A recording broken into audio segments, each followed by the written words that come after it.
આજે જૂનાગઢ જિલ્લાના કલેક્ટર સાહેબને અમે આવેદનપત્ર આપવાનો કાર્યક્રમ કર્યો. જે રીતે ગુજરાતમાં છેલ્લા ઘણા દિવસોથી ખાસ કરીને પશ્ચિમ બંગાળની ચૂંટણી પૂરી થયા પછી જે રીતે ડીઝલની અછત ઊભી થઈ છે, એનાથી ગુજરાતભરના ખેડૂતો, ટ્રાન્સપોર્ટરો, ટ્રાવેલ્સનું કામ કરતા લોકો, ઉદ્યોગ કરતા લોકો ખૂબ પરેશાન છે.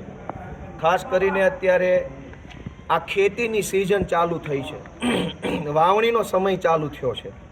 આગોતરું વાવેતર એટલે કે ઓરવણી કરવાનો આ સમય છે. અત્યારે ખેતરમાં હળ ચલાવવાનો, ખેતરની અંદર અલગ અલગ મશીનરી ચલાવી ખેતર ખેડવાનો ટાઈમ છે, ત્યારે જ ડીઝલ મળતું નથી. હવે ખેડૂતે જો ચોમાસામાં એટલે કે જૂન મહિનાની અંદર જો જુલાઈ મહિનામાં જૂન જુલાઈમાં ખેતી કરવી હોય તો અત્યારે મે જૂન મહિનામાં હાથી આંકવું જરૂરી છે.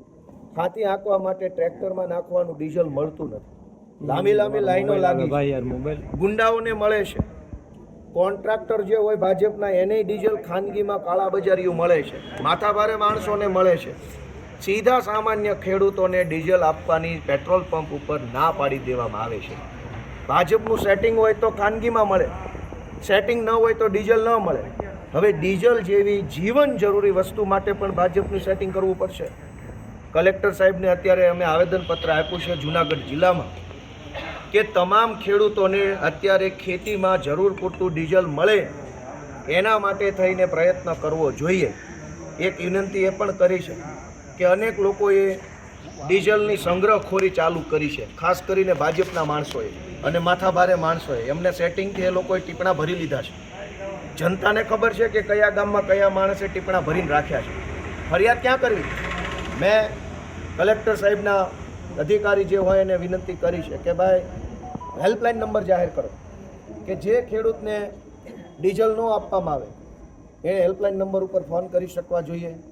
જે પેટ્રોલ પંપ ઉપર સંગ્રહખોરી થતી હોય ત્યાંથી પણ જનતા હેલ્પલાઇન નંબર ઉપર ફોન કરી શકે એવો હેલ્પલાઇન નંબર જાહેર કરવાની વિનંતી કરી છે. મોંઘવારી બેફામ ફાટી નીકળી છે. સામાન્ય માણસનું જીવવું મુશ્કેલ બન્યું છે. સરકાર આખી કોઈ વાત સાંભળવા તૈયાર નથી. જનતા પીડાય છે.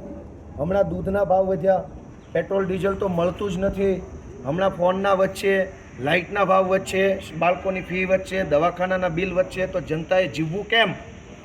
સરકાર આની અંદર ધ્યાન ન આપે તો જનતાનું જીવન મુશ્કેલ બને એવો આ સમય આવ્યો છે. ત્યારે આમ આદમી પાર્ટી વતી અમે આજે અમારી ફરજના ભાગરૂપે કલેક્ટર સાહેબને આવેદનપત્ર આપી વિનંતી કરી છે કે ખેડૂતોને લાઇનમાં ઊભું ન રહેવું પડે, ખેડૂતોએ ધક્કા ન ખાવા પડે. હવે ગામડેથી 5-10 લીટર પેટ્રોલ બાળીને પેટ્રોલ પંપે આવે તો પેટ્રોલ પંપવાળો એમ કે 2 લીટર જ આપીશ.